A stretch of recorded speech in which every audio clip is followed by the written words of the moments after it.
Na última segunda-feira, 12 de agosto, Elon Musk, o bilionário dono da SpaceX, dono da Tesla, dono do X, o antigo Twitter, dono da Starlink, entre outras companhias e empresas, entrevistou nada mais e nada menos do que o presidente Donald Trump, numa entrevista que foi marcada nos bastidores por tentativas de censuras, ataques possivelmente cibernéticos, falhas tecnológicas e assim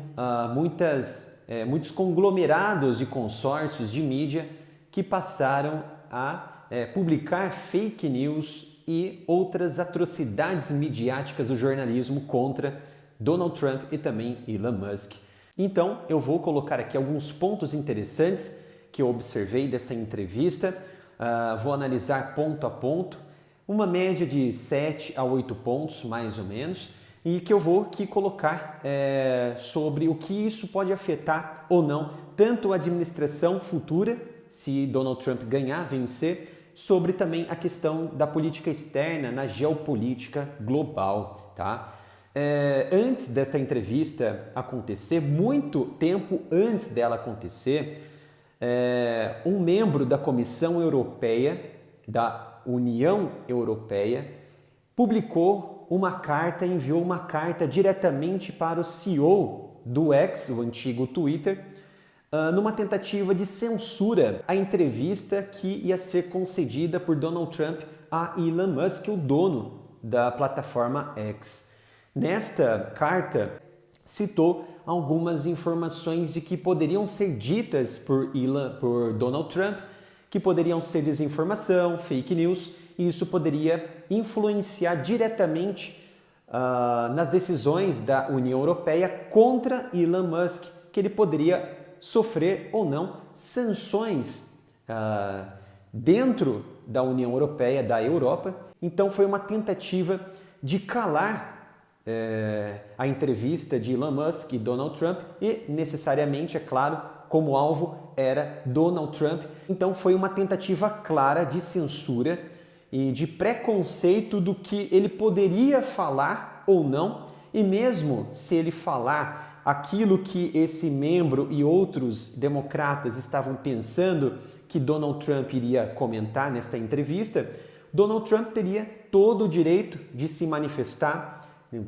nessa forma livre de pensamento e também de Elon Musk colocar suas posições favoráveis ou não a Trump. Isso seria um direito como ser humano, como um cidadão americano de se manifestar, e não poderia haver qualquer tipo de embargo contra Donald Trump, muito menos vindo da União Europeia, que ela serve exatamente como um bloco econômico, não de censura, mas de questões econômicas, questões políticas. Então, esta foi a primeira pedra de obstáculo no caminho dessa entrevista. Posteriormente, começaram a ter diversos erros tecnológicos envolvendo a plataforma X, no quesito de acesso ao stream, a live que seria colocada ao ar de Donald Trump. Então, por conta desse atraso de mais de 40 minutos, Elon Musk ele atrasou essa entrevista, houve esse problema muito grave na plataforma, em que ele atribuiu a problemas tecnológicos, muito provavelmente relacionado com ataque cibernético, que eles conseguiram ali diminuir essa intensidade de tentativa de acesso aos servidores, eles conseguiram diminuir essa entrada massiva de tráfego de dados nos servidores, nas plataformas, e assim a X conseguiu estabilizar e iniciar com atraso essa entrevista com Donald Trump. E é claro, o primeiro momento dessa entrevista, ela foi tratar sobre as questões envolvendo a tentativa de assassinato, a tentativa de ataque, de causar ali o fim de Donald Trump lá na Pensilvânia. É claro que Elon Musk ficou muito assustado com tudo isso e passou a defender ainda mais essa posição de liberdade. Não necessariamente que ele defende as ideias de Donald Trump, pelo contrário, ele defende as ideias de liberdade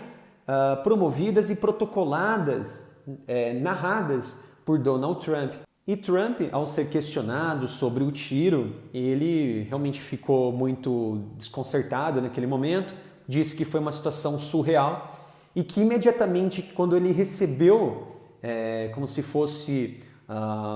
um tapa na orelha, ele percebeu imediatamente que ele havia sido baleado por um indivíduo radical que tentou ali tirar a vida de Donald Trump. As questões de política externa, as questões de imigração americana foram muito bem debatidas entre Trump e Elon Musk. Como vocês sabem, Elon Musk ele é um imigrante legal, que ele veio da África do Sul e ele é um sul-africano. Então, esse tema ele foi muito bem elaborado, muito bem tratado nesta entrevista, em que Donald Trump ele foi muito correto ao descrever que a imigração legal ela precisa ser, sim, politizada no sentido de ser melhorada, de trazer essas condições de migração e imigração legal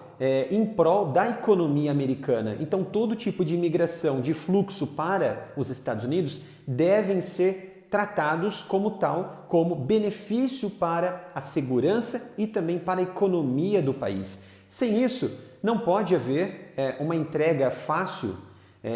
desse fluxo para os Estados Unidos sem reconhecer realmente o benefício econômico. Inclusive, Elon Musk ele tratou realmente sobre esse assunto, disse que como ele é um imigrante, ele é favorável à imigração legal, e Trump destacou as falhas desse atual governo, essa administração de Joe Biden, que praticamente ele falou amém para todo tipo de fluxo entrando no país, esse fluxo desordenado que impactou consideravelmente a economia de todos os Estados Unidos, principalmente na região sul, e impactou também na segurança, porque hoje não se sabe qual tipo de elemento, qual o tipo de indivíduo que está entrando hoje nos Estados Unidos. Se são indivíduos ligados à Al-Qaeda, se são indivíduos ligados ao ISIS, são indivíduos radicais ou radicalizados ou que têm perfil para serem radicalizados no futuro. E é claro que isso não vai beneficiar em nenhum momento tanto a segurança quanto a própria economia dos Estados Unidos. Até porque esse fluxo desordenado de imigrantes no governo de Joe Biden trouxe ainda mais desemprego numa concorrência desleal, em que muitos empregadores que não podem tá atuando dessa forma ilegal, contratam muitas vezes esses imigrantes que trabalham a preços absurdamente escravos e eles preferem os imigrantes do que a mão de obra americana em si. Por quê? Você tem que pagar conforme a lei, você tem que pagar conforme o benefício daquele americano por ser um cidadão americano e ou até mesmo um imigrante legal. Então ele se compara com o cidadão americano e dá lugar, infelizmente, para os imigrantes ilegais no país. E essa crise na fronteira, ele até colocou como um grande problema que Kamala Harris não soube nem lidar, até destacou ali a tirania que Harris estaria causando ali nas fronteiras dos Estados Unidos e o que isso pode causar para a segurança dos Estados Unidos, para o futuro da segurança americana. E Trump não acredita como que essa situação na região do Texas chegou como está até hoje. Um embate entre tropas federais, tropas estaduais, como do Texas. Isso mostra só a incompetência da atual administração Joe Biden. As questões de economia também foram muito bem abordadas nesta entrevista, principalmente as políticas de energia. Trump destacou que deve haver ali um maior incremento, colocar mais combustível na economia americana para que se sobressaia, aumentar não a arrecadação, mas sim aumentar o poder de consumo dos americanos, reduzir a quantidade de impostos que estão hoje circulando nos produtos no país e também diminuir os gastos públicos, os gastos com a dívida interna ultrapassando mais de 30 trilhões de dólares neste governo de Joe Biden. E Trump criticou também a questão da política de energia no país, em que os custos de energia, os custos de manipulação, transmissão e chegar a energia até a casa dos cidadãos americanos está ficando cada vez mais cara. Então, qual que é a proposta de Trump? É não demonizar a energia fóssil, mas sim gerir ela de uma forma que atenda tanto a questão ambiental, e isso até me trouxe um pouco de impacto em reconhecer que Trump já está sendo mais flexível nessas questões ambientais e, além de fornecer condições ideais ambientais para o controle e manipulação de energia fóssil, tentar também ganhar outros tipos de fontes que sejam favoráveis a reduzir esse gasto em energia, esses valores cada vez maiores dentro dos Estados Unidos. E isso está relacionado diretamente com os fatores da política externa americana, principalmente relacionado com a guerra, principalmente relacionado com a falta de relação mais amistosa com a OPEP+, que inclusive a Rússia, que faz parte como aí um membro adicional na OPEP, ela consegue ter uma influência importante e até mesmo influenciar na produção e assim no preço final do barril de petróleo. E um grande ponto que chamou a minha atenção foi uma discussão sobre a corrida armamentista nuclear, a corrida nuclear. Donald Trump foi bem sincero em suas palavras. Ele disse que hoje o aquecimento global ele é tido como o ápice da maior preocupação global, da maior preocupação da população. Mas pelo contrário, quem deveria, o tema certo, o elemento correto de discussão como o ápice, né, dos problemas e das possíveis atenções de todo o planeta, deveria estar voltada essa atenção especificamente para a corrida armamentista, para as ameaças nucleares que esta guerra lá na Ucrânia está causando em todo o mundo. Segundo Trump, essa administração Joe Biden enfraqueceu o cenário da política externa americana, permitindo com que as suas condutas fracas de falta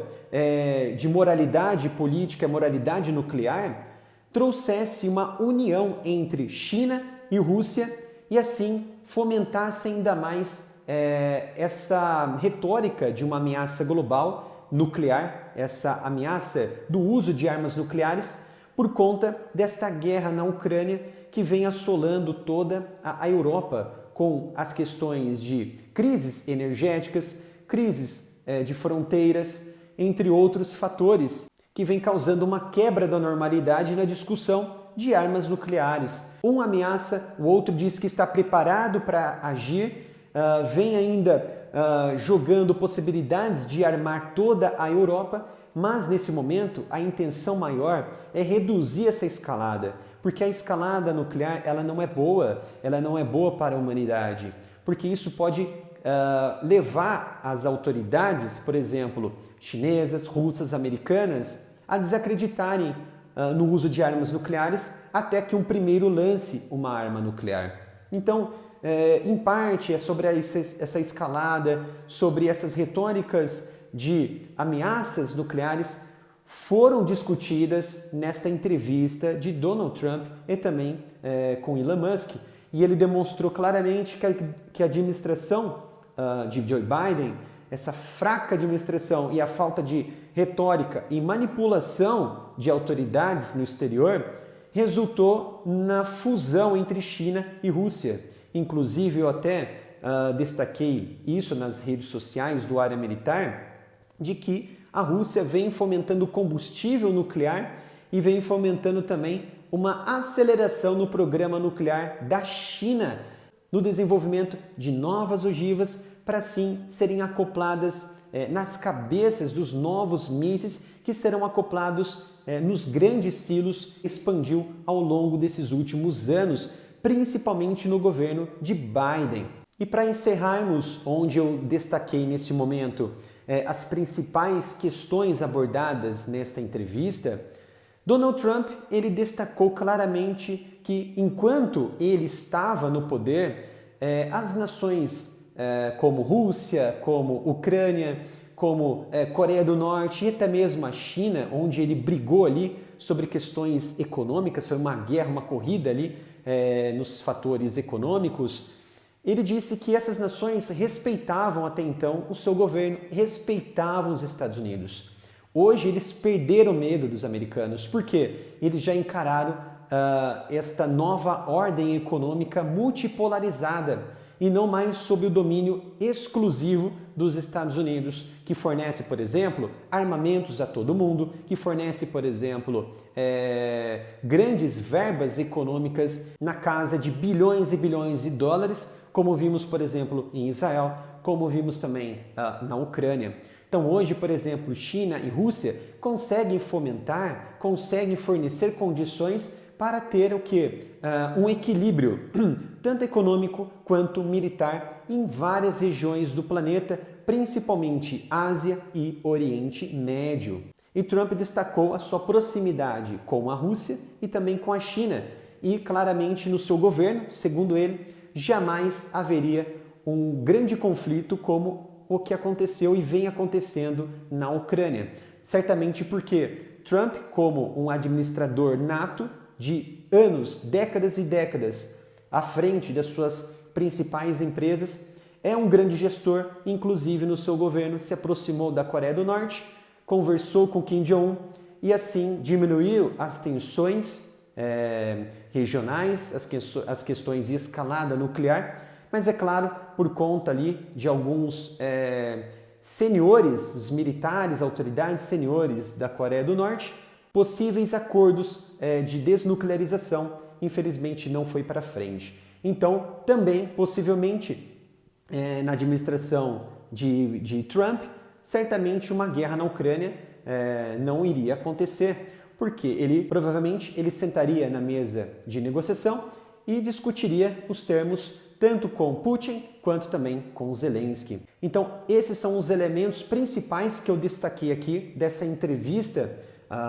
entre Trump e Musk. Realmente uma entrevista bem interessante que abordou temas muito exclusivos em alguns pontos e que provavelmente a gente não vai ouvir nos debates em que Trump vai ali debater com Kamala Harris. Eu espero que tenham gostado desta análise sobre essa pequena entrevista de Trump e Musk. Não se esqueça de dar o seu gostei, compartilhar o vídeo, se inscrever e ativar o sino de notificação. Obrigado pela sua presença e nos vemos no próximo vídeo aqui no canal.